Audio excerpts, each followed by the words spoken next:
बहुत पुराना गांव था जिसका नाम था सुल्तानपुर। वो एक भूतिया गांव था। वहां के लोग एक चुड़ैल के साए से बहुत परेशान थे। फिर एक रात सब गांव वाले सो रहे थे, तभी किसी की पायल की आवाज आती है। अजी, आपने ये आवाज सुनी? लगता है वो चुड़ैल आज रात फिर गांव में आई है।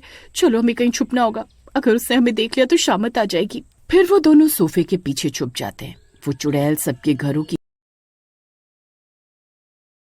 खिड़की से झांक झांक कर किसी को तलाश कर रही होती है। उसी रात गांव में मुन्ना और कालू अपने दोस्त की शादी के लिए ठहरे हुए थे। उस चुड़ैल को देखकर वो दोनों भी चौंक जाते हैं।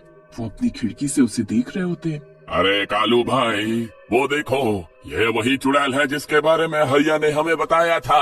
अरे भाई, हरिया ने कहा था कि रात में पायल की आवाज आने पर घर के अंदर कहीं छुप जाना। चलो जल्दी कहीं छिप जाते हैं। अरे रूप का डरपोक, अरे वो देख, चुड़ैल कितनी बड़ी सोने की पायल पहनी हुई है। सोच, अगर वो पायल हमें मिल जाए तो हम उसे बेचकर मालामाल हो जाएंगे। अरे तू पागल तो नहीं हो गया? अगर उसने हमें देख लिया तो हमें कच्चा खा जाएगी। चल जल्दी छुप जाते हैं। मेरे पास एक प्लान है, तू डर मत, जल्दी जा और वो कंबल उठा कर ला। अरे भाई, तू क्या करने की सोच रहा है? मुझे तो बहुत डर लग रहा है। फिर मुन्ना जोर जोर से उस चुड़ैल को आवाज लगाने लगता है। अरे ओ चुड़ैल, देख मैं यहाँ हूँ, तुझे मेरी ही तलाश थी ना? ये देख मैं यहाँ हूँ, आजा आजा, मैं तुझसे नहीं डरता। अरे मर गए रे। अरे कमबख्त मुन्ना, ये क्या कर रहा है? क्यों अपनी मौत को बुला रहा है? अरे चुप कर जा मेरे बाप, नहीं तो हम दोनों मरेंगे। अरे ओ डरपोक चुड़ैल, लगता है तू डर गई। हिम्मत है तो मुझे खा कर दिखा।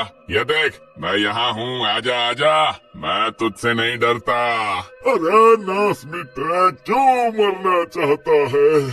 अरे चुप हो जा भाई, वो चुड़ैल यही देख रही है। चुप हो जा, चल अभी भी वक्त है, पीछे के दरवाजे से भाग चलते हैं।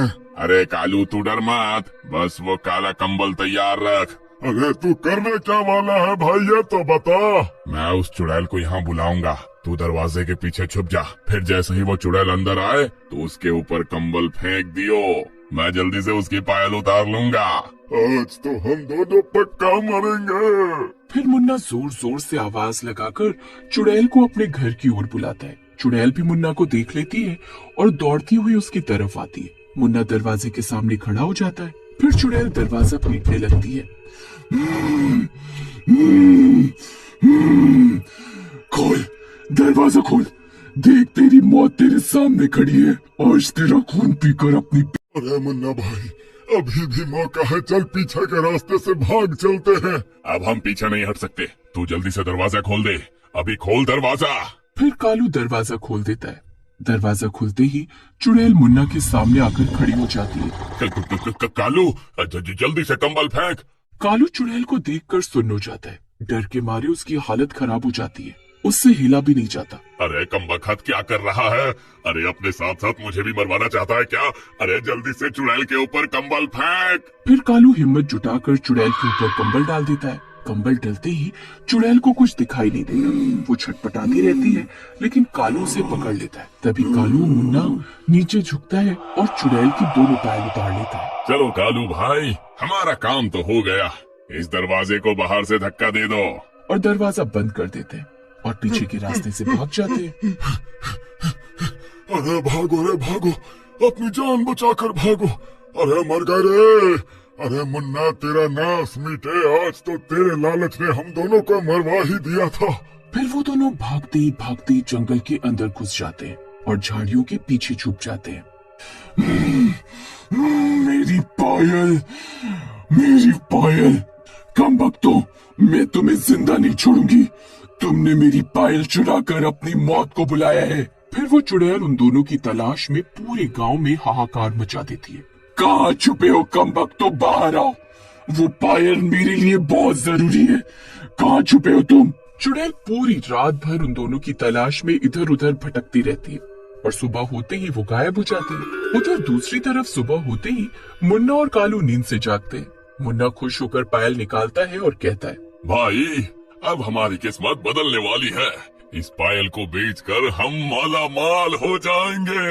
लेकिन जैसे ही दोनों गांव लौटते हैं, पूरे गांव में सन्नाटा पसरा होता है और ना तो कोई औरत, न बच्चे, न बूढ़े, कोई दिखाई नहीं देता। अरे भाई, ये क्या हो गया? सब कहाँ चले गए? अरे शायद डर के मारे सब गांव छोड़कर भाग गए होंगे। पर तभी हवा के झोंके के साथ दोनों को पायल की छनक सुनाई देती है। मुन्ना नीचे देखता है, पायल अपने आप खनक रही थी और पायल से खून की बूंदें टपक रही थी। अरे मुन्ना, अरे ये सोने की नहीं, अरे ये खून की पायल है। ये तो चुड़ैल की आत्मा का हिस्सा है, इसीलिए पूरा गांव गायब हो गया। तभी गांव के बीचों बीच एक चीख गूंजती है, मेरी पायल लौटाओ। ये देखकर कालू बहुत डर जाता है। अरे मुन्ना भाई, ये तो बहुत बड़ी गड़बड़ हो गई। इस चुड़ैल ने तो पूरे गांव वालों को ही गायब कर दिया। अब क्या करें? रात होते ही वो चुड़ैल फिर से यहाँ आएगी और इस बार हम नहीं बच पाएंगे। अरे हमें रात होने से पहले इस गांव को छोड़कर जाना होगा। चलो मेरे साथ। फिर वो दोनों दौड़ते दौड़ते गांव की मेन सड़क पर बने बस स्टैंड पर पहुंच जाते हैं। कुछ देर बस आती हुई दिखाई देती है। वो बस उनके पास आकर रुकती है। अरे ये क्या, आज सिर्फ 2 ही सवारी आई है? रोज तो 20-25 लोग चलते थे इस गांव से। आज सारे गांव वाले कहाँ चले गए? अरे भाई, आज गांव में महोत्सव है, सभी गांव वाले वहीं हैं, इसलिए आज कोई नहीं आया। फिर वो बस उन दोनों को लेकर वहाँ से शहर की ओर चली जाती है। शुक्र है भगवान का, इस भूतिया गांव से पीछा छूटा। आज तो बाल बाल बच गए। बस थोड़ी देर और, कुछ ही देर में शहर आ जाएगा। फिर वहाँ पहुँचते ही सबसे पहले ज्वेलरी शॉप ढूंढकर इस पायल को बेच देंगे और फिर हम माला माल हो जाएंगे। हाँ, और फिर हमें कभी नौकरी करने की जरूरत भी नहीं पड़ेगी, पैसा ही पाएगा। फिर थोड़ी देर में उनका शहर आ जाता है। फिर शहर पहुंचते ही वो दोनों एक ज्वेलरी शॉप पर उस पायल को बेचने के लिए जाते हैं। भाई साहब, हम इस पायल को बेचना चाहते हैं, हमें इसका क्या दाम मिलेगा? अरे वाह, इतनी सुंदर पायल। ठीक है, मैं इसे खरीद लूंगा। मैं इसे एक बार परख लेता हूँ, आखिर सोने की है भी या नहीं। तभी ज्वेलरी शॉप में पायल अचानक खून से भीग जाती है। चारों तरफ अंधेरा छा जाता है। अरे ये कैसी पायल है? इसे यहाँ से ले जाओ वरना मेरी दुकान बर्बाद। तभी अचानक हवा का तेज झोंका आता है और चुड़ैल की आवाज गूंजती है, मेरी पायल लौटा दो वरना खून की नदियां बहेंगी। भाई, अब हमें समझ आ गया, ये पायल किसी और की अमानत है। लालच ने हमें मौत के मुंह तक पहुंचा दिया। चलो इसे वापस गांव लेकर चलते हैं। हाँ कालू, तू सही कह रहा है। अमीरी के लालच में मैं सब कुछ भूल गया था। अगर हमने इसे वापस नहीं किया तो पूरा गांव हमेशा के लिए खत्म हो जाएगा। फिर मुन्ना और कालू पायल लेकर गांव लौटते हैं। गांव अब भी सुनसान है। अरे भाई देख, सब परछाइयां हमें घूर रही हैं। अरे ऐसा लग रहा है हमें कच्चा खा जाएंगी। कालू भाई, उन परछाइयों की आंखों में मत देखो, बस चुपचाप खड़े रहो, बाकी मैं संभाल लूंगा। ओ चुड़ैल सुन, ये ले तेरी पायल। हमने गलती की लेकिन अब इसे लौटा रहे हैं। चुड़ैल जी, हमें माफ कर दो, हमने आपकी पायल चुराने की हिम्मत की, हमसे गलती हो गई।